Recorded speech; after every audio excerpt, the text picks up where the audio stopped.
자, 안녕하세요. 네, 수업 시작하도록 할게요. 그 출석은 아직 그 뭐 이렇게 출석 체크하는 게 보통 바탕화면에 깔려 있는데 여기는 없네. 찾아봐도 좀 잘 못 찾겠어서 그거 좀 찾게 되면 그때 다시 하도록 할게요. 자, 오늘은요 지난 시간에 이어가지고 챕터 1장 간단히 마무리하고요. 그리고 챕터 2장 그게 이제 경제학의 가장 기본이 되는 거거든요. 그래서 수요 공급 곡선에 대해서 같이 공부하도록 하겠습니다.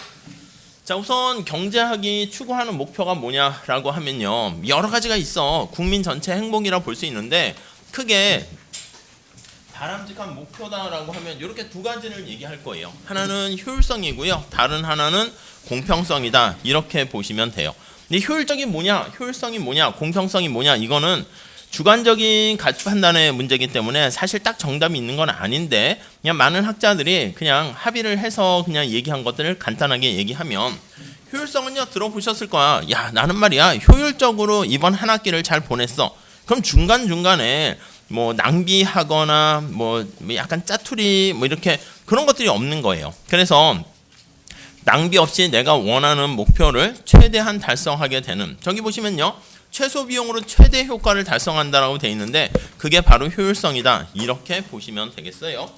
그래서 이거는 쉽게 얘기하면 낭비가 없는 상태, 이렇게요. 이 PPT는 제가 올려놨어요, 아이캠퍼스에. 그래서 아이캠퍼스 거기서 다운받으셔 보면 되고요. 그리고 이제 뭐 아이캠퍼스에 가끔 이제 진도 나간 다음에 제가 뭐 생각할 거리나 토론거리, 문제거리도 한번 올려보긴 할게요. 보통 이제 유명한 교수님들 교과서 중에서 괜찮은 내용들을 제가 한번 여러분들의 견해를 물어보기도 할 거고, 아니면 이렇게 해볼까 해. 그 챗GPT나 뭐 이런 거 있잖아요. 요즘 하도 AI가 이슈가 되니까 AI한테 야, 수요 공급, 우리가 다음 챕터 배우는 수요 공급의 원리를 이용한 재미난 사례 문제를 한번 만들어봐. 좀 웃기긴 하지. 우리 인간이 낸 문제를 AI가 풀어봐, 이렇게 하는 경우인데 야, 네가 문제 내봐, 이렇게 해가지고 이제 어떤 AI가 좀 좋은 문제를 내는가, 그것도 한번 생각해보면서 한 번 정도 해볼게요. 아무튼 요 자료는 있으니까 참고로 보시면 될 것 같고요. 낭비가 없다, 이거예요. 그래서 경제학에서는요 여러분, 기업이 딱 하나 있는 그런 상황을 뭐라고 하냐면 나중에 배울 텐데 독점이다, 이렇게 합니다. 시장이 독점 기업이다 하면 모노폴리 해가지고요 이렇게 하거든요. 기업이 하나 있는 거야. 독점은 나쁘다 이렇게 얘기하는데 왜 나빠요? 독점이 뭘 잘못했길래 독점 기업이. 아니, 만약에 대학이 다들 이제 열심히 안 하는데 성균관대학교만 열심히 해가지고 대학다운 대학은 성균관대 하나만 남았어. 그래서 거의 실질적인 독점이야. 그렇게 되면은 뭐 우리가 열심히 했을 뿐인데 뭐 잘못된 거 있어? 사실 독점 자체가 나쁜 건 아니에요. 근데 문제는 뭐냐면 독점화된 다음에, 그리고 독점화하기 위해서 다른 학교나 다른 경쟁자들을 막 제거하는, 영화나 드라마 보면 그런 거 있잖아. 그게 이제 나쁜 거지. 경쟁을 해치는 불공정 경쟁을 통해서 독점에 가는 게 나쁘고, 그리고 열심히 한 다음 내가 독점이 됐어? 좀 웃긴 게 독점된 다음에 좀 나태해져요. 그러니까 여러분도 앞으로 계속 빡세고 막 경쟁이 있으니까 또 내가 조금이라도 아니란 자세를 취하면 다른 더 잘하는 열심히 한 친구들 때문에 내가 상대적으로 뒤로 밀리긴 하는데, 독점이 되면 그럴 필요가 없잖아. 그렇기 때문에 경제학에서는 독점 자체가 나쁜 건 아니고 나빠질 수 있다 해서 구조적으로 그럴 가능성이 있으니까 약간 좀 뭔가 안 좋게 비효율적이다, 이렇게 보는 거예요. 지금은 수업을 이렇게 여러 명이서 듣는데 글쎄 아마 대학원 같은 데 가보시면 수업을 이렇게 많이 듣진 않고요. 뭐 한 10명, 5명. 그럼 이제 저 다닐 때도 그래요. 교수님께서 오시면 어이구 수강 신청을 5명 했네. 그러면 한 명은 A뿔, 한 명은 B뿔, C뿔, D뿔, F, 이렇게 얘기하면 어떻게 돼요? 5명밖에 없고 이렇게 막 한 60명, 70명 있는 것보다는 5명이지만 경쟁이 더 치열할 수가 있게 되죠. 그래서 우리가 보통 보면은 뭐 드라마나 영화 보면 의사 선생님들도 뭐 대학병원 같은 데 보면 그 안에서 뭐 암투, 질시, 식이 뭐 이런 거 있잖아. 아니, 그 정도 됐으면 그냥 열심히 살면서 좋은 일 하면 될 것 같지 않아? 하는데 그 안에서도요 이렇게 자리가 자꾸 위로 갈수록 피라미드식이기 때문에 쟤를 제끼지 않으면 내가 못 올라가, 이런 것 때문에 사실 뭐 못된 불공정 행위를 하는 경우를 볼 수가 있는 거죠. 예전에 제가 다른 어디 뭐 대학을 갔는데 여름에 산학협력 그런 걸 해가지고요 수업을 하게 되는데 수강생이 여름에 하는 거야. 그러니까 낮에 3월부터 한 6월, 5월까지는, 지금은 없어졌다 하던데, 그래서 이제 그 여대였나, 성신여대였나 그랬던 것 같은데 3월부터 6월까지는 이렇게 회사 나가서 인턴 하고요. 그다음 방학 때 몰아서 수업을 듣는 거야. 그래서 이제 그거를 이제 만들었는데 신청자가 별로 없으니까 강의를 개설했어. 한국경제 뭐 이해 이런 걸 했는데 수강생이 한 명이야, 한 명. 여학생 한 명이야.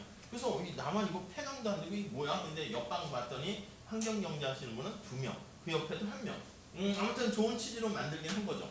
그러니까 약간 딜레마야. 방학 때는 막 장마가 돼가지고 비도 오고 막 오늘 또 눈 왔네요. 그 개강 때도 눈이 왔는데 3월 말에 눈 오는 것도 오랜만인 것 같은데 아무튼 장마고 하는데 한 명이다 보니까 약간 어떻게 되겠어요? 약간 독점적인 상황이잖아. 그러니까 설마 학생 입장에서 생각해봐. 설마 나 한 명밖에 없는데 설마 F 주겠어? 뭐 이런 생각도 하고 저도 나태해지는 거야. 여러 명 있을 때는 강의 준비도 하고 뭐 할 텐데 설마 한 명인데 뭐 약간 그런 것도 있고요. 그리고 때마침 이제 이렇게 수업에 이렇게 매번 오긴 했어. 근데 이제 강의실에 있는 컴퓨터를 가지고 로그인해야지 저도 강의한 게 되다 보니까 할 수 없이 여기까지 오게 된 거지. 그렇지 않았으면 그냥 저기 어디서 하거나 뭐 그때만 해도 화상 이런 건 없었으니까 하지는 않았겠지만 뭐 그런 방법을 쓸 수도 있고 때로는 대학원 같은 데 가면 교수님 이렇게 수업 듣는 친구가 2-3명일 때는 교수님 연구실에서도 하거든. 연구실에 보면 탁자 놓고 거기서 논문 발표하고 쓰고 뭐 등등 이렇게 할 수 있잖아. 그러니까 한 명이니까 되게 애매하더라고. 근데 오히려 나태해질까 봐 더 열심히 했거든요. 더 열심히 해서 과제도 내주고 뭐 저 혼자 수업하기엔 그렇잖아. 그래서 책에 나와 있는 괜찮은 거를 발표를 해라 뭐 이렇게도 하고 막 되게 했는데 제 마음속에는 빡세게 시킨 만큼 뾰족한 학점을 줘야겠다 생각을 하고 했는데 나중에 학점 주려고 했더니 재수강이었던 거야. 재수강이면 그 학교는 보니까 B뿔 이상을 못 주더라고. 그러니까 약간 과하게 막 이렇게 타이트하게 수업을 했는데 더 못 주니까 약간 미안하기도 하더라고요. 그래서 아무튼 미리 알려줬으면 좀 덜 빡세게 했을 텐데 약간 그렇게 얘기했는데 그러니까 말씀드리고자 하는 거는 뭐냐면 효율성은 낭비가 없다. 이게 효율성인데요. 기본적으로 우리가 저 뒤에 시장 구조가 독점 시장 구조다라고 하면은 안 좋아요 이렇게 얘기를 할 텐데 그 자체가 독점이라는 개념이 안 좋은 게 아니라 독점적인 구조를 유지하기 위해서 불공정 행위를 할 가능성이 많기도 하다 이런 거예요. 그래서 이게 나중에 뒤에 보면 우리 책에도 넣었는데요. 요거예요. SCP 패러다임이라고 합니다. 이렇게요. 뭐냐면 여러분들은 어떻게 환경에 영향을 받는다고 생각하세요? 아니면 환경을 극복 가능하다고 생각하세요? 옛날에는 뭐 환경 그래 내가 개천에서 태어나도 나만 잘하면 용이 될 수 있어 뭐 그런 게 당연히 있었으니까 그런 말도 있긴 할 텐데 또 보면은 환경이 좋아야지 용이 될 가능성도 많고 그런 것도 많고요. 그래서 그러한 상황을 이제 소득 불평등이 자꾸 이렇게 양극화되니까 서울대 어떤 교수님들은 개천 용 지수 뭐 이런 것도 만들었어. 그래서 과연 우리나라에 개천에 용이 나는 그런 것들을 얼마나 이게 많이 날 것인가 해서 지수를 만들었는데 요즘은 개천의 용이 자꾸 이무기가 되거나 지렁이가 되거나 그런 경우가 더 많다 이렇게 얘기하더라고요. 아무튼 이 SCP 패러다임의 S가 뭐냐라고 하면요, 뭘 것 같아요? 스트럭처 구조예요, 구조. 그래서 구조고요. 그러니까 지금 얘기한 것처럼 시장 구조 자체가 이렇게 독점적 구조라서 경쟁자가 없이 한 명만 있다 그러면 행동 자체가 이 C가 컨덕트예요. 행동이야. 그러니까 산업 구조가 기업이 혼자 있는 구조가 되면 행동 자체도 약간 나태하게 행동을 하게 되고요. 이 P는 퍼포먼스예요. 그러니까 퍼포먼스라는 성과가 비효율적이 발생하게 된다. 이렇게 얘기하는 거야.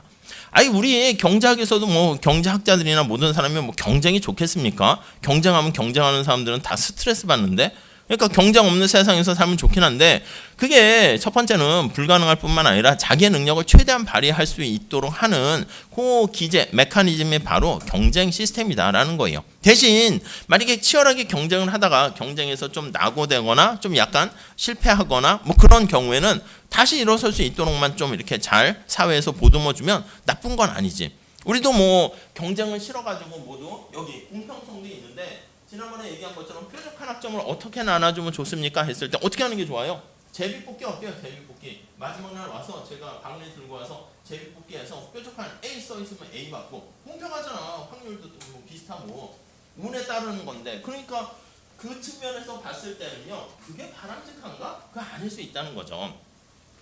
어떤 학생이 뾰족한 학점을 받는 게 가장 바람직합니까? 내가 어떤 자격증을 준비한다거나 시험을 준비하면 어떤 학생이 시험에 합격하는 게 바람직합니까? 라고 했을 때 아니 열심히 공부하는 학생이 합격하는 게 좋은 시험이고 바람직한 시험 아니겠습니까? 시험 문제가 너무 어려워가지고 공부한 게 아무런 소용이 없는 무용지물이거나 너무 쉬워 그래가지고 다 100점이야 그것도 사실 의미가 없는 거지. 그러니까 우리가 줄 세우기 한다는데 어쩔 수 없어. 사람들이 갖고자 하는 거는 의자는 몇 개 없는데 가려고 하는 사람들은 되게 많기 때문에 어쩔 수 없이 가장 원하는 사람부터 이렇게 줄 세울 수밖에 없고요. 그게 바로 지난번에 얘기했던 선호하는 거 아니겠습니까? 사람들이 원하는 게 다 다르잖아. 저는요 빨리빨리 돈을 벌어가지고요 빨리빨리 집을 사고 싶어요. 저는요 집이 뭐 대수입니까? 잠깐 머물다 가는 거니까 차라리 그 돈으로 빨리빨리 저는 그냥 자동차를 스포츠카를 사고 싶어요. 사람마다 다르지. 저는요 이 대학 생활을 1학년 분들이 많은데 하면서 뭐 낭만과 이런 걸 더 즐기고 싶어요. 학점 공부는 좀 쉴래요. 그런 선택을 할 수 있는 거지. 그러니까 만약에 이 경제원론 수업을 들었는데 인문 수업을 들었는데 내가 공부를 좀 덜 해가지고 한 C를 받았다, B를 받았다. 그 자체가 능력이 없다 이렇게 판단하는 게 그렇지. 그 사람은 지난번에 얘기한 것처럼 나의 정해진 소중한 시간을 공부하는 것보다 다른 더 가치 있는데 사용을 했다. 그것도 나쁜 거 아니지 않습니까? 그러니까 근데 많은 분들이 얘기하기에 내가 학교 생활을 했을 때는 뭐 다양하게 산 많은 선배들이 있지 않겠습니까? 그럼 되돌아보면은 그래도 학생 때는 학교 공부를 열심히 하고 하는 게 가장 남는 것 같다. 뭐 그런. 그리고 이제 좀 젊었을 때 좀 이것저것 도전하고 고생을 해서 약간 뭐 한번 경험을 하는 게 좋은 것 같다. 오히려 나이 들어가지고 고생하는 것보단 뭐 그런 얘기를 뭐 하니까 이제 그런가 보다 하는 거지. 뭐 반드시 그럴 필요는 없긴 하지. 근데 이제 대부분 특별하지 않은 경우에는 그게 낫다 이렇게 봐요. 자, 아무튼 정리하면 뒤에 나중에 볼 거예요. 근데 이 SCP 패러다임은 지금 말씀드린 것처럼 일반적으로 그렇다는 거지. 내가 혼자 있는데 경쟁자도 없는데 아주 열심히 할 수도 있잖아. 뭐 그러니까 그러면 성과가 효율적일 수도 있지. 남이 안 보지만은 자기의 무슨 뭐 도전 의식이나 목표를 위해 가지고 골방에서 열심히 밤새서 뭐에 매진한다. 그 자체가 즐거움이고 그게 성과로 이어지면 그거야말로 제일 좋은 거 아니겠습니까? 뭐 공대 친구들도 많은데 내가 새로운 뭐 벤처를 한다. 그럼 이제 많은 어른들이나 부모님들은 야 그러다가 망하면 오히려 힘들고 이런데 아니다. 이것도 젊었을 때 실패하면 약간 잃어버릴 게 별로 없잖아. 이게 나이가 들어가지고 결혼하고 자녀 있고 막 부양가족 생기고 이러면 뭘 도전했다 실패하면요 되게 막 걱정이 되는 게 많거든. 근데 약간 지금 호롤단신 이렇게 돼 있으면은 뭔가 하는 것도 나쁘진 않죠. 그래서 나는 이렇게 누가 보지도 않는데 열심히 한다? 나쁜 건 아니지. 자, 그러니까 독점이라는 자체는 그렇게 얘기하는 거야. 독점 구조 자체 독점화하려는 나쁜 시도 그게 나쁘다 이렇게 보시면 돼요. 자, 또 하나 기준은 뭐냐면 근데 이게 효율성이라는 게 왜 우리가 지난 시간에 얘기한 것처럼 저렇게 낭비하면 뭐 어떻습니까? 낭비하면 뭐 잘못된 게 있습니까? 저는 말입니다. 남들은 빡세게 하루에 막 10시간씩 공부해가지고 겨우 점수를 한 80점 시험 봤는데 저는 한 2시간만 공부해도 머리가 좋아가지고 90점 받고 제가 저 친구보다 더 잘하는데 뭐 저는 이렇게 살렵니다. 사실 어떻게 보면은 잘지 좀 뭔가 타고난 재능이나 능력이 있으니까. 근데 만약에 여러분들 제 생각인데 신이 있다고 생각해봐. 저 하늘에 신이 있어. 그럼 이제 뭔가 태어날 때 잘 모르겠지만 자원이 희소화되니까 능력이 희소화되니까 그래서 누구한테 능력을 줄까? 암기력, IQ 이거 누구한테 좋은 머리를 줄까? 이렇게 생각하는데 모르겠어요. 이게 한 번 사는 게 아니라 전생이 있고 뭐 불교같이 다음에 생이 또 있다 그러면 제가 가지고 있는 최대한의 에너지를 저는 그냥 40%만 발휘하고 그냥 버렸어요. 이 세상 살면서. 됐어. 나는 이렇게 해도 뭐 남보다 좋은 대학 가고 성공하고 돈 버는데 뭐 됐어. 이렇게 살게 되면 다음에 신이 있다 그러면 글쎄 저 같으면 그 친구한테는 남보다 좋은 뭐 IQ 뭐 430 이런 거 안 줄 것 같은데 그거 줬더니 쓰지도 않고 버리는 걸 뭐. 그러니까 만약에 다음이 있다 그러면 아까 내가 IQ가 뭐 한 120 정도 되는데 그 친구를 따라잡으려고 아주 열심히 그냥 시간을 타이트하게 쓰면서 낭비 없이 생활한 친구가 있다? 얼마나 좀 참 좋아 보이고 아름답고 그렇지 않습니까? 열심히 하는 모습이. 그럼 신이 있다 그러면 그 다음에 그 친구한테 IQ 430이라는 뭐 그런 거를 주거나 이렇게 하겠지. 그럼 그 친구는 그걸 가지고 최선을 다한 다음에 인류에 더 기여할 수 있는 뭔가를 하지 않겠습니까? 그러니까 가만히 보면은 내가 지금 상태에서 저 사람보다 잘했다 이게 중요한 게 아니라 사람마다 재능과 능력은 다르겠지. 근데 그 재능을요 낭비 없이 최대한 잘 활용하게 되면 그게 바로 효율적이다 이렇게 보시면 돼요. 그래서 우리가 여러 가지 효율성 개념을 많이 보긴 할 텐데 기본적으로는 낭비가 없다. 이게 바로 효율적이다. 이렇게 보시면 돼요. 그래서 여러분들도 앞으로 대학생활 1학년부터 해가지고 막 이렇게 가잖아요. 제 경험도 그냥 눈 깜짝할 사이에 가는 것 같아요. 3월이네 하면 벌써 이제 중간고사 뭐 하다 보면 이게 뭐지 하다가 그러니까 금방 여름 되고요. 금방 1년 가고요. 뭐 금방 졸업할 때 되고요. 졸업하면 뭐하지? 또 막 이런 고민하고요. 약간 그래요. 그러니까 아무튼 계획을 너무 타이트하게 세울 것까지는 아니고 그리고 사람이 내 인생은 낭비가 없이 살아야겠어 해가지고요. 뭔가 계획을 막 짜가지고 계획대로 잘 안 가는 게 인간의 삶이고 막 그래요. 너무 이렇게 계획을 세우잖아? 그럼 잘 모르겠어. 일부러 신이 있어서 계획을 무너뜨리는지 내 계획대로 안 가게 막 이렇게 경로 이탈을 자꾸 만들어. 그러니까 그냥 약간 어떻게 보면 느슨한 건데 그게 더 나을 수 있어. 너무 타이트하지 않게 계획을 세우면서 아무튼 최선을 다하는 뭐 그런 게 효율적이다 이렇게 보시면 돼요. 앞으로 효율성이 바로 우리가 체크하는 어떤 지금 경제 상태가 얼마나 잘 돌아가는가라는 거 할 때 바로 잣대가 돼요. 그러니까 국가 경제 전체적으로 보면 효율성이 작동되지 않는 게 뭐가 있을까요?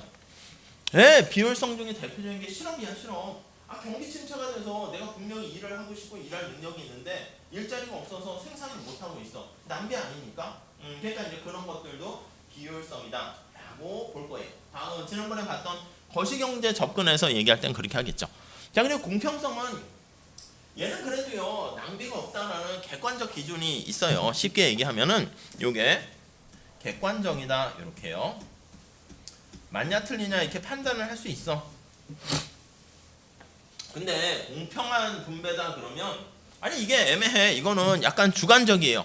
그래서 주관적인 사람들마다 생각이 달라요. 그래서 가치 판단이다. 이렇게 가치 판단에 대한 그 생각에 따라서 뭐가 공평하냐가 다를 수 있겠죠.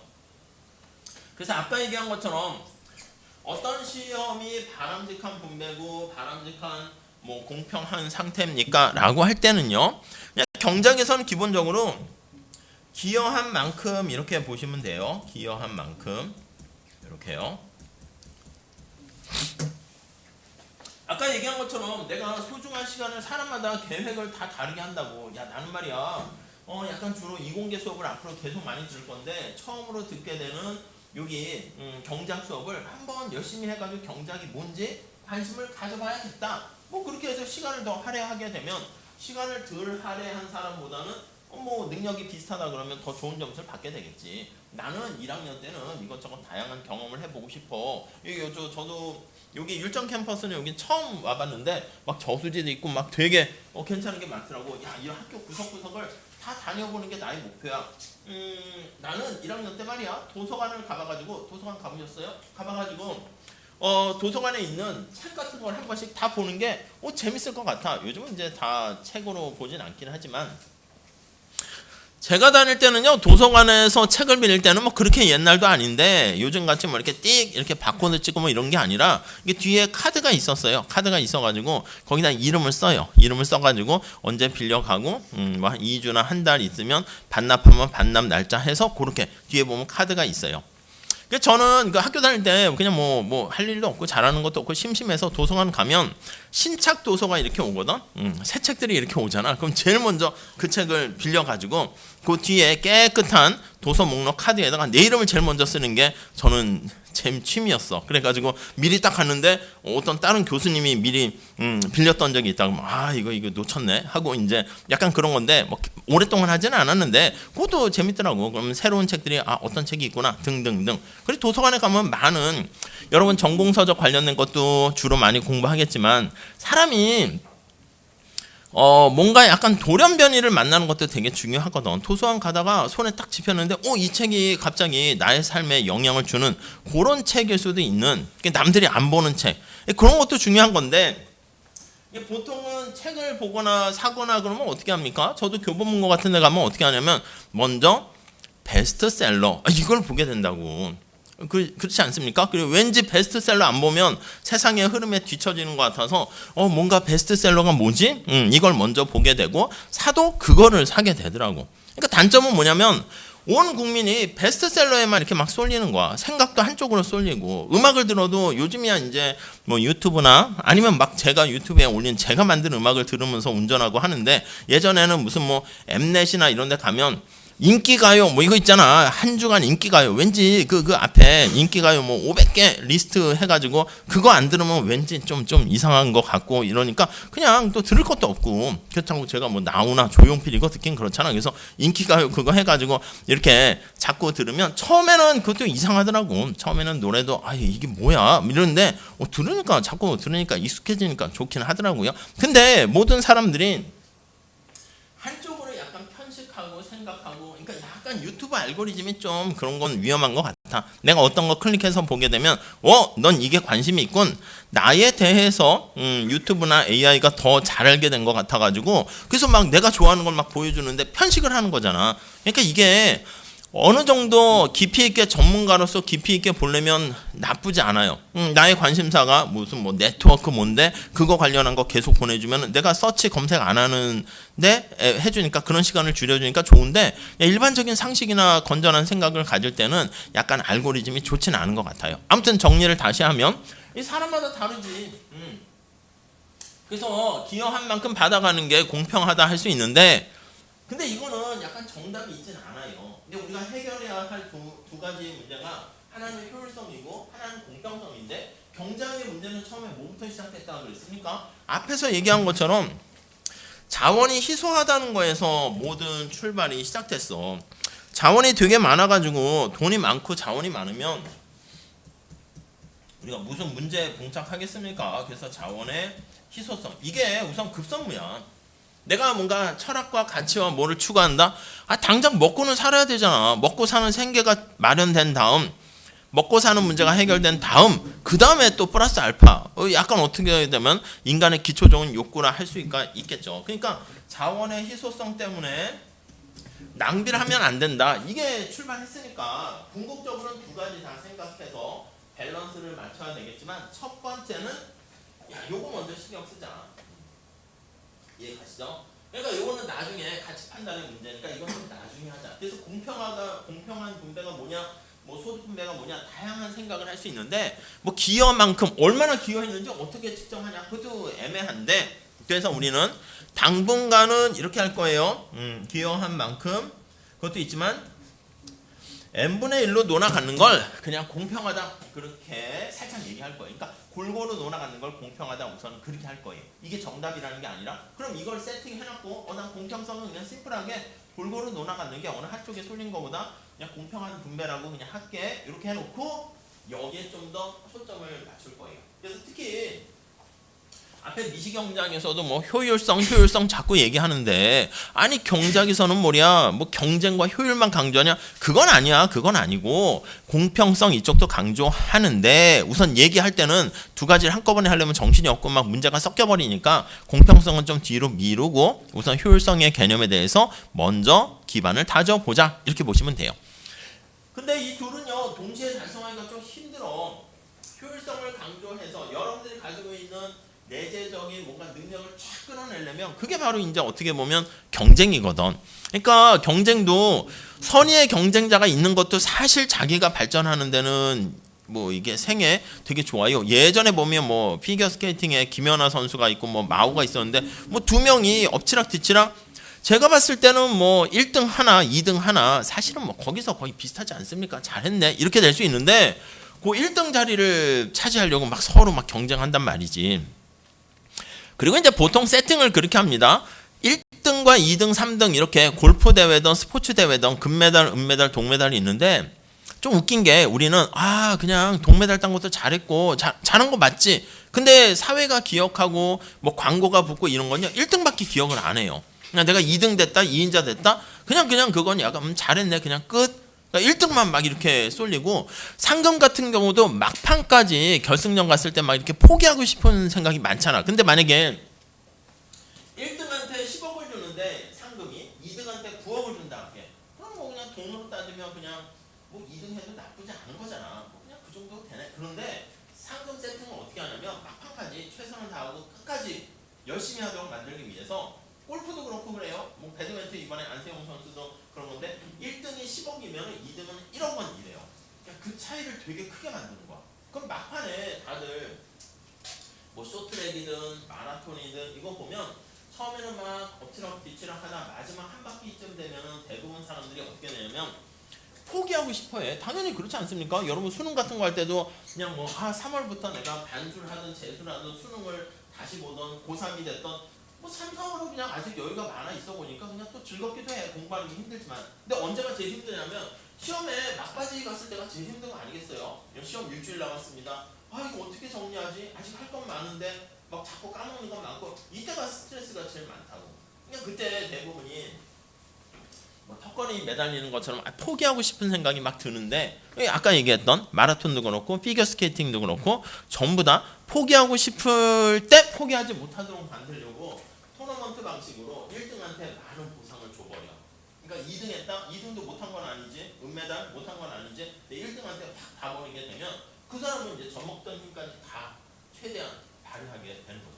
어떻게 보면 되게 좀 잔인한 그런 경쟁 룰을 만들긴 했는데 보는 사람 입장에서는 관객들 입장에서는 시청자 입장에서는 그게 제일 좋아한다니까. 마지막 결승 플레이오프전에서 우승 2등 뭐 이런 거 야구든 축구든 끝까지 선수들이 우승하려고 막 이렇게 넘어지면서 사투를 벌이는 모습이 멋있고 재밌고 좋지. 그냥 됐어 한 1, 2등 결승까지 갔으니까 설렁설렁 하자 뭐 이렇게 침대 축구하고 이런 뭐야 보는 사람들도 뭐야 저거 약간 이렇게 되잖아요. 그렇기 때문에 약간 어쩔 수 없는. 근데 아까 말씀드린 것처럼 그렇게 치열한 경쟁 시스템을 만들어서 그럼 아까 피겨스케이팅에 김연아랑 마오 선수가 있다 그러면 2명밖에 없잖아. 2명밖에 없는데도 내가 조금이라도 방심하게 되면 제가 치고 올라간다니까. 저도 잘 모르겠지만 뭐 마오 선수 일본 선수가 뭐 이렇게 4바퀴 뭐 반 돌고 잃어버리면 그거 성공하게 되면은 김연아가 금메달을 놓치는 거야. 그럼 김연아도 사람인지라 속마음이 있겠지. 마오야 그거 4바퀴 돌다가 제발 넘어져라 엉덩방아 찧어라 뭐 이렇게 이제 약간 할 수도 있겠고. 둘이 만약에 사석에서 만나면 약간 얘기하면서 하겠지.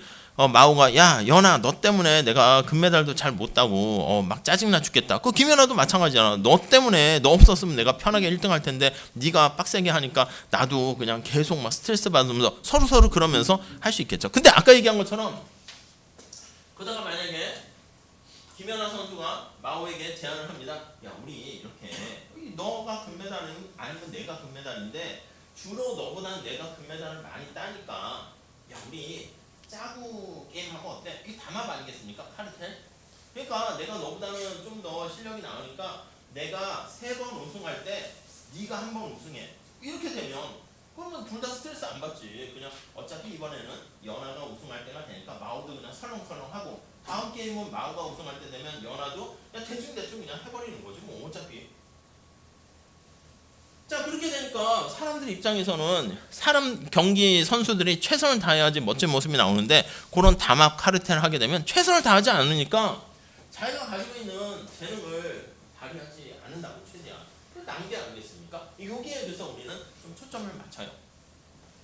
그래서 이제 우리가 그 자본주의 메커니즘도 뭔가 능력만큼 그러니까 이제 후진국이 되고 다 같이 이렇게 못 사는 상황에서는요 다 같이 못 살아서 평등해. 한두 명, 뭐 옛날부터 뭐 귀족, 왕, 이런 재벌, 이런 사람들 빼놓고는 다 평등한 그런 세상이었는데 경제가 발전하게 되면서 자기 재능을 뭔가 확 발휘하는 사람들이 생기면 그때 이제 소득의 격차가 쫙 벌어지죠. 물론 그다음 이제 선진국이 되면 다시 이제 위에 고소득자한테는 세금을 좀 많이 거두고 저소득층을 도와주는 그런 것들을 마련하기 때문에 불평등이 좀 완화된다 볼 수가 있긴 한데 아무튼 요 효율성을 막 추구하다 보면요, 요거 공평성이 조금 골고루 분배되는 게 조금 이렇게 간과될 수가 있고요. 그렇다고 이게 파이라고 그러면 우리 책에도 그러는데 파이를 이거 어떻게 하면 빈대떡 피자를 크게 만들 것인가 이게 효율성이고요.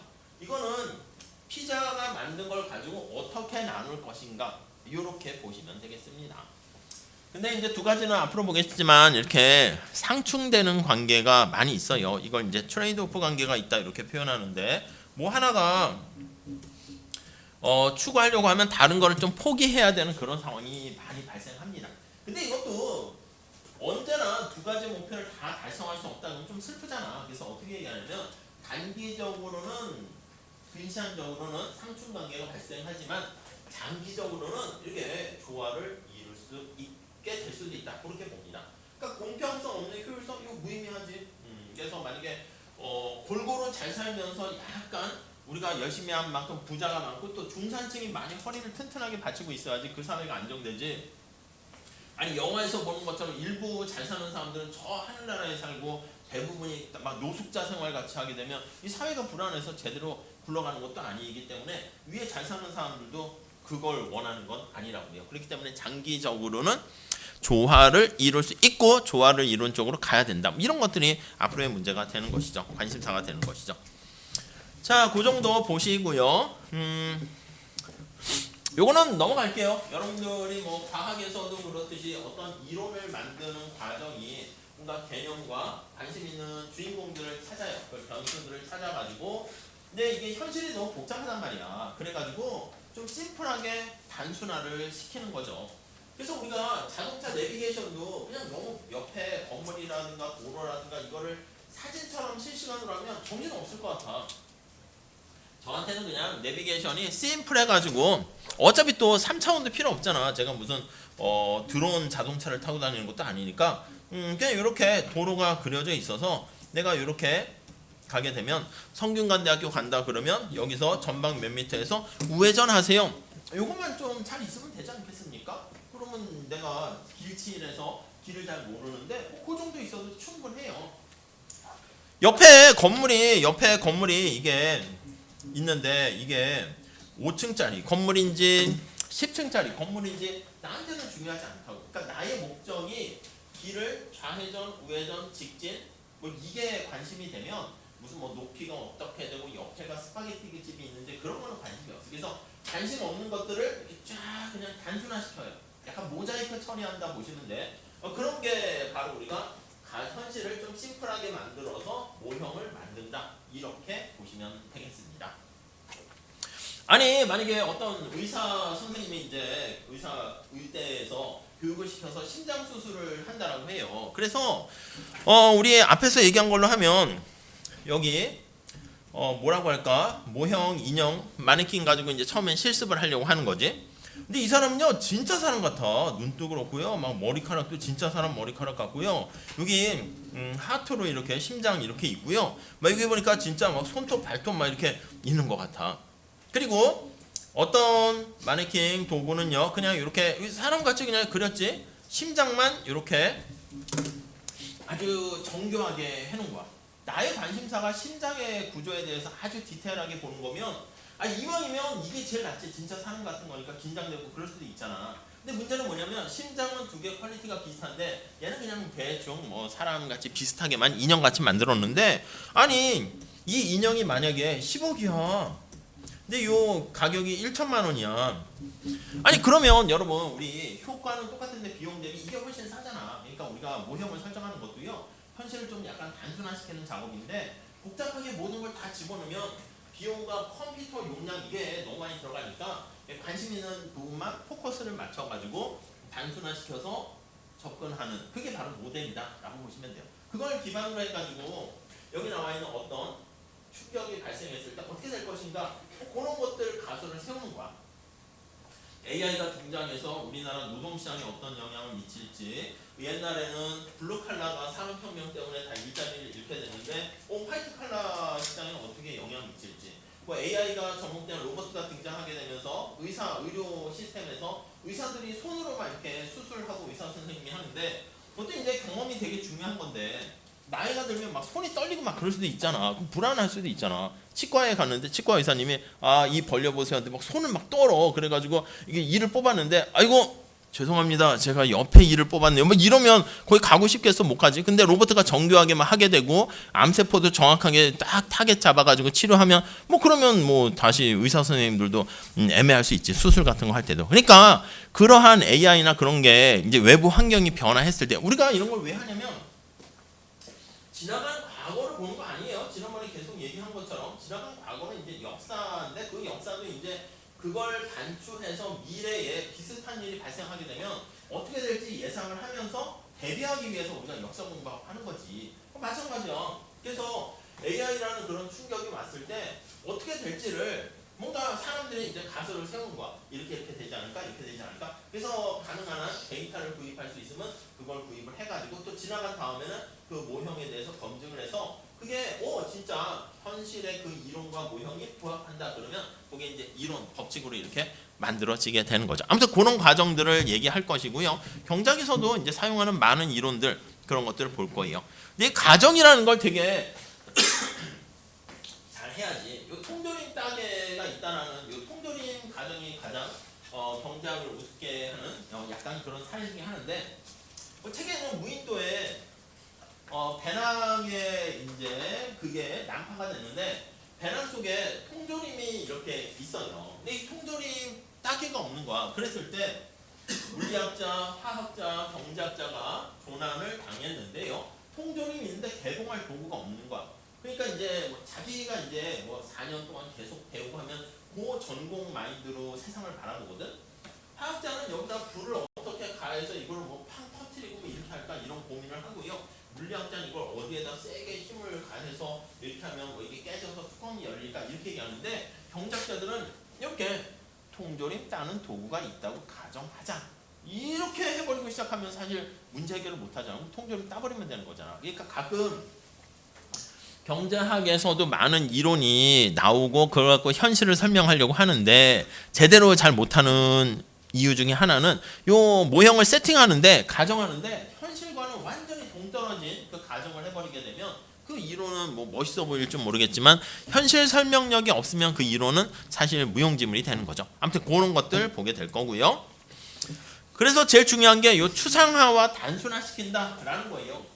지도도 마찬가지야. 진짜 지도같이 내비게이션같이 하면 좋은데 나의 목적이 서울에서 태국 가는 게 목적이다 그러면 이쪽 부분은 그냥 단순하게 대충 그려도 상관없는 거죠. 그러니까 우리가 목적이 뭔가 그 필요한 정보만 잘 담고 있으면 충분히 목적을 이룰 수 있는 모형이 된다. 이렇게 보시면 되겠습니다. 자, 그래서 경제 모형의 의미는 바로 뭡니까 하면 변신을 축소, 단순화했다. 또 추상화했다. 피카소 그림 아시죠? 피카소 그림 많이 보셨을 거야. 추상화라는 그림이 보면 그림을 아주 디테일하게 다 보는 게 아니라 핵심되는 것만 끄집어내가지고 간단하게 쫙 그리는 그게 추상화다 보시면 되겠습니다. 자, 경작의 설명 방법은요. 앞으로 뭐냐면 말로 설명하는 게 이제 좀 많이 있어요. 만약에 수요 법칙이 뭐냐 하면은 가격이 하락하면 사람들이 소비를 많이 하고 가격이 비싸지면 소비를 덜 한다. 그게 수요 법칙이거든. 간단하네요. 근데 그걸요 말로 설명하는 것보다 우리가 다음 시간에 바로 할 텐데 이렇게 그림을 그리는 거야. 이렇게 그림을 그려서 여기다가는 가격 이렇게 놓고요. 이게 사과야. 사과 관심사가 대상이 사과야. 여기는 사과에 대한 수량, 소비량이라 볼 수 있겠죠. 근데 요거 두 개 간의 관계를 봤더니 이렇게 우아양한다. 이렇게 되면은 심플하잖아. 가격이 하락하면은 사과 소비량이 늘어나는 건 그러네. 아니 여러분들 만약에 이제 학교 수가지고 등등해가지고 누군가가 어떤 사람을 소개시켜준다 해. 그래서 만약에 어떤 남자분이 여자분을 소개받는다 할 때 말로 설명하면 어떨까요? 그것도 좋지. 힘들잖아. 야 그분은 어때? 눈이 두 개고 말이야. 안경을 썼고 머리가 길고 머리가 좀 검은 머리고 이게 애매해. 그려지지도 않아. 근데 저 그래프를 이용하는 게 그림이잖아요. 그럼 어떻게? 사진 보여줘. 끝난 거 아니야? 그냥 한 번에 그냥 다 해결되는 거잖아. 말로 주저주저 설명할 필요가 없죠. 텍스트로. 그러니까 경작에서도 말로 설명하는 것도 있고 그래프도 많이 그릴 거예요. 근데 그래프 보는 방법만 보시면 그래프가 그렇게 복잡하거나 당연히 그렇지 않고요. 근데 정보를 말이나 그래프로 정보를 전달하려고 하면 데이터가 많이 필요한 거 아니겠습니까? 그래서 우리는 경작에서는 수학적인 수리적인 방법 언어를 좀 사용합니다. 그렇다고 수학과에서 쓰는 것처럼 그렇게 막 복잡하게 하기도 하지만 그 정도까지는 아니고요. 그냥 요거 사과를 XQ라고 할게요. 수요량은 함수 관계로 표현하는 거지. P, X가 사과다. 그러면 마이너스 관계네. 그냥 이렇게 표현을 해버리면 그냥 한 줄로 정보를 쫙 그대로 전달할 수가 있기 때문에 뭐 되게 유용하고 편리하다라고 보시면 되겠습니다. 그래서 우리는 이 세 가지 방법을 다 사용하게 될 거예요. 자, 이런 것들은 그냥 책에 있는 거 넘어가시고 이것도 그냥 보시면 되겠습니다. 그래서 경제학의 학습 방법은 뭐냐면 요 경제 현상, 이 먹고 사는 문제니까 뭘 하더라도 이게 제일 중요합니다. 내가 만약에 어떤 뭐 관심 있는 벤처 사업을 해가지고 기업을 회사를 차려서 뭐 하겠다. 이것도 사실 경제 현상 상황과 되게 중요하니까 요 관심을 가져야 되는데 가만히 있다고 해서 저절로 관심이 생기는 건 아닌 것 같긴 해. 물론 그런 분도 있겠지. 근데 제 주위나 저 경험을 봤을 때도 그래서 사실은 이렇게 학교에서 수업 듣는 게 좀 필요해. AI한테 물어보면 다 알려준다. 맞아요. 그럴 수 있어. 근데 뭘 물어보지? 그게 문제야. 그러니까 밑에 뭐 대충 기초적인 지식이 있어야지 물어보지 않습니까? 제가 음악이나 미술에 대한 조예가 아예 없으니까 AI한테 뭐 물어볼 그게 아예 없는 거야. 그러니까 철학도 그렇고. 그러니까 여러분들도 경제가 중요하고 뭐 주식, 투자 뭐 등등 이런 거 관심을 가지시려면 먼저 우리가 하는 이게 아주 입문 단계야. 경제 입문 정도 듣고 원론 듣고 관심에 따라서는 뭐 거시경제학, 금융경제학 이런 것들 들으시게 되면 거기에 필요한 용어들과 뭐 어떤 데이터 보는 거 등등등 이런 걸 익숙하게 갖게 되고 그래야지 이제 신문이나 무슨 뭐 경제 뭐 저널 같은 거 봤을 때 이렇게 보면 관심사가 가는 것도 있죠. 그러니까 처음에 가만히 있는데 관심이 생기는 것 같지는 않고요. 그래서 강제적으로 그러니까 1학년 분들이 많으니까 제가 만약에 1학년을 되돌아간다 그러면 알아서 공부할 수 있는 자료는 뭐 유튜브나 인터넷 책 되게 많지. 근데 이게 찾아서 막 그렇게 갑자기 막 하게 되진 않더라고. 그러니까 이제 수업을 들어보세요. 경제학 입문 들었지? 뭐 그러니까 좀 애매해. 우리 학교는 이렇게 문과 이과가 이렇게 떨어져 있어서 원래 이제 같이 있게 되면은 뭐 경제학과 친구들이 수학도 듣고 뭐 이공계 친구들이 문과도 듣고 막 이래야 되는데 왔다 갔다 하기가 좀 그래서 그런데 뭐 그건 잘 뭐 극복하시고 몰아가지고 들으면 되니까. 그래서 저 같으면 뭐 법학 과목도 듣고 심리학 이런 거 중요한 거 아니겠습니까? 인간에 대해서 다루는 거니까. 그리고 이제 경영이나 마케팅이나 이런 거 등등. 그리고 여러분들이 언제 뭘 할지 모르기 때문에 간단한 뭐 회계 원리나 이런 거 있잖아. 재무제표, 재무 상태를 어떻게 하는가. 그런 것도 좀 전공과는 무관할 수 있겠지만 조금 알아두시면 그 기초적인 내용이 좀 있어야지 나중에 야 이건 어떻게 해? 이게 되는 거죠. 그러니까 약간 지금 생각 같아서는 반강제적으로 이렇게 학점도 중요하고 그럴 수 있겠지만 이렇게 수강 신청 아니면 수강 신청이 애매하면 글쎄 모르겠네. 학교에 계신 분들이 그래도 제일 약간 뭐라고 할까? 그쪽 분야에서 프론티어로 앞서가고 있는 분들이 많으니까 뭐 현업에 사는 분은 이제 실무적인 거긴 하지만 그러니까 그냥 정 안 되면 수강 신청하기 그러면 조용히 꽉 차지 않으면 그냥 청강하는 것도 저는 괜찮은 것 같아. 그러니까 시간 빈 시간 해가지고 내가 공대 친구들, 이공계 친구들이 많으니까 오늘은 저기 대학로 거기 뭐 서울 명륜 캠퍼스에 가서 수업을 듣는다. 그러면 수업하는 거 있고 오후에 잘 봐서 뭐 청강 한두 개 정도. 그리고 이제 교수님께 말씀드리면 더 좋긴 하겠지. 교수님 제가 이거 관심 있어가지고 청강하려고 하는데 괜찮은가요? 그 교수님이 안 돼. 뭐 이런 분들이 뭐 있지는 않겠지. 내 강의가 들통나면 뭐 이렇게 안 할 테니까 그냥 오세요. 그리고 시험도 열심히 볼게요. 뭐 이렇게 하면 뭐 교수님도 좋아하지 않을까?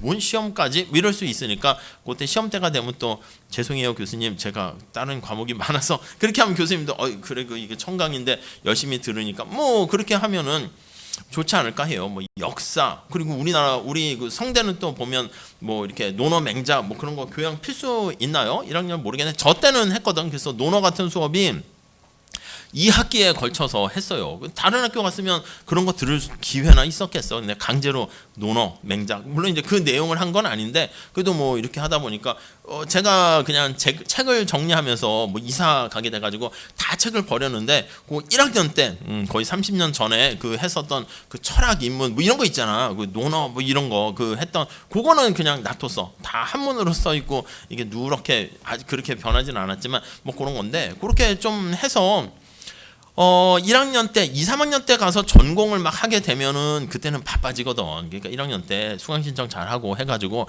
이렇게 그래도 고등학교 때는 뭐 어떻게 시험 공부해야 되니까 어쩔 수 없었잖아. 확 이렇게 견문을 넓히셨다가 그다음 잠깐 해서 덮어 두셔도 돼. 이런 게 있네라는 것만 아는 거랑 뭐 그렇게까지 뭐 아예 그 자체를 모르는 거랑은 또 그 하늘 땅으로 다르거든요. 그래서 아무튼.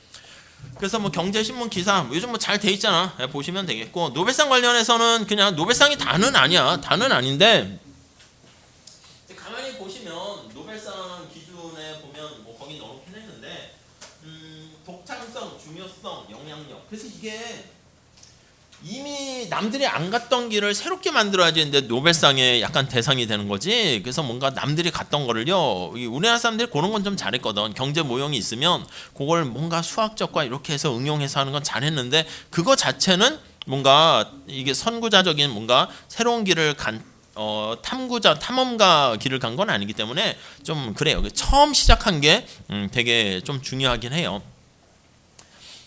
근데 이제 약간 논란도 있어요. 보통 이제 우리가 경제학도요, 되게 다양한 경제학이 많은데, 소위 말하는 우리가 배우는 것도 주류 경제학, 그러니까 미국으로 가거나 영국 이런 쪽에서 배우는 그런 이제 경제학을 하게 되는 것이고, 약간 무슨 뭐 막스 경제나 제도 경제나 이런 것들도 원래 되게 많고, 현실을 그게 더 잘 설명할 수도 있긴 한데요. 주로 이제 상을 주는 사람들도 그냥 자기네끼리 주는 거야. 자기네끼리. 심사위원도 이제 암묵적으로 보면 뭐 그런 거 있잖아. 하버드, 스탠포드 나온 뭐 이런 사람들이 해가지고 누가 있냐 하면은 좀 가끔은 이제 약간 비주류 해가지고 욕을 안 먹으려고 주긴 하겠지만, 대부분은 뭐, 그러니까 내가 노벨상을 받고 뭐 하겠다 그러면 미국으로 유학 가가지고 공부를 해가지고 학위 받고 뭐 새로운 걸 써야지 노벨상 대상이 되는 거지. 내가 갑자기 요즘 같은 경우에 뭐 어디 뭐 일본 가거나 인도 가거나 어디 딴 나라 가서는 이상한 경제학 하게 되면 당연히 안 되는 거죠. 그러니까 약간 보면 당연히 받으면 좋긴 한데 또 약간 거기에 너무 매몰될 건 아니고 약간 뭐 그런 거라고 보시면 좋겠습니다. 우리나라도 뭐 나오긴 하겠죠. 그래서 사실 가끔 우리나라에서는 뭐 노벨상이 왜 안 나와 하는데, 사실 가만히 보면 뭐 해방된 다음에 6.25 터지고 경제가 이렇게 올라가서 경제학이라는 걸 한지도 거의 이제 걸음마 단계가 80년대. 그러니까 경제학의 역사가 다른 일본이나 서구 유럽에 비하면 되게 미천해요. 이제 시작한 거야. 그러니까 사실 이제 지금 많은 사람들도 유학 가고 국내에서도 뭐 열심히 다 하고 하다 보니까 조만간 생길 수 있는데, 너무 그렇게 막 바로 성과하는 것도 시간이 좀 걸리긴 하겠지. 근데 이 정도까지 올라간 것도 가끔 보면 경제학뿐만 아니라 다른 학술대회도 우리나라에서 많이 열리거든. 그것도 사실 한국의 위상이 그만큼 올라갔으니까 이렇게 된 거지. 사실은 그냥 조급해할 것도 아니고 그냥 뭐 시간이 되면 문학상 나오는 것처럼 뭐 금방 또 되지 않을까 하는 생각을 해요. 우리나라 사람들이 또 뭐 머리도 좋고 성실하고 하니까, 그리고 또 이게 자기 적성을 잘 잡아가지고 좀 이렇게 하면 좋긴 하겠죠. 가끔 이래요. 경제학자들은 부자일까? 경제학하면 돈 많이 벌까? 아니에요. 돈 버는 거랑 상관없어요, 기본적으로는. 근데 이제 매 순간 선택을 잘하면 돈도 많이 벌 수는 있겠지만, 막스 경제학의 막스는요, 빈민가에서 아주 찢어지게 가난해가지고 이걸 뭐 어떻게 하려고 해서 그냥 거의 기네스북에 오를 정도로 세계에서 가장 공부한 시간이 긴, 그러니까 하루에 막 거의 20시간씩 도서관에서 처박혀 있었다고 막 그럴 정도로 하는 대단하신 뭐 해서 역장이 나왔지, 자본론 이런 거. 근데 이제 기존의 경제학자들이 많이 있었는데, 존 메이너드 케인즈라는 사람이 등장하면서 거시경제 시작할 텐데, 이 사람은 좀 돈 좀 많이 벌긴 했어요. 근데 어빙 피셔라는 또 유명한 경제학자도 있는데, 주식장에서 돈을 이제 대부분 다 많이 이렇게 말아먹은 경우가 많습니다. 지금과 같이 만약 경제가 이렇게 미국 경제가 침체되고 있어, 하버드 대학에 이제 경제연구소를 차린 어빙 피셔 교수한테 물어봤지. 신문사들이 물어보지 않겠습니까?